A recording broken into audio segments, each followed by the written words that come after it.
Hi guys, it's Shayla again from Freckle Finance, and today my video is going to be on why we chose the real estate company that we did. They are called Redfin, and they do things quite a bit differently than most other agencies. So first of all, I want to state that I am not sponsored by them at all. I'm just wanting to make more people aware. I had not heard of this company when I first moved to the US. We have had at least one friend who has successfully purchased a home using this company, and he told us the benefits, as well as we have some other friends using that to try to buy homes as well. So first of all, I want to touch on the point that it doesn't matter because you don't have to pay for your agent when you're purchasing a home.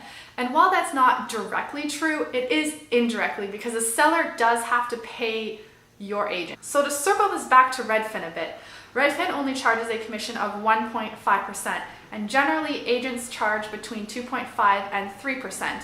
Now, this can help sweeten the deal. Now, I don't know if this is a fact or not, but I would say from my perspective, if I were selling a home, if I had to pay less of a commission, I would take that into consideration with the price that someone's trying to purchase the home at and possibly give someone else who has a cheaper price that they're going to pay me, but overall I get more money back for the home. So I do think that that is a benefit. I don't have any specific evidence of it, but I would think that that would be a smart financial decision for the seller to want to sell to an agent who has a lower commission.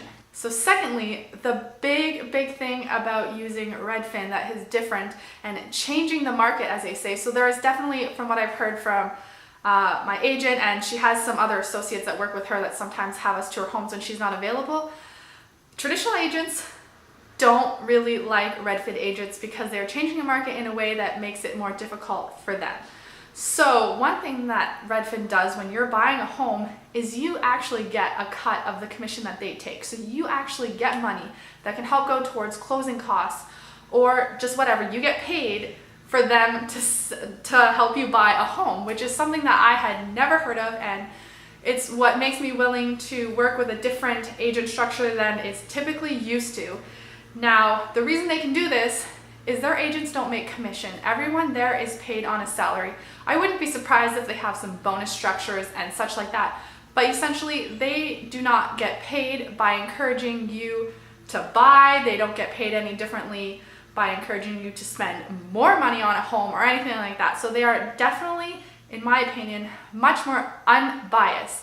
Now, the fact that people are paid on salary may make some agents worse than others, but they have more than one agent per area, and if you have an issue with your agent, I'm sure that you can ask for a different one. I have said in previous videos that my agent felt like she was not necessarily working as hard as I would expect her to. And I would honestly tell you, now that we have been much more serious about buying, that has completely changed. And Redfin is completely open about how much they will give you. Now, I know, at least for in my area, if you buy a new home, it does work differently if you use an agent. And that's just because they don't make a percentage commission, they make like a base rate commission, so it depends on how much the company that is selling the home will pay for that.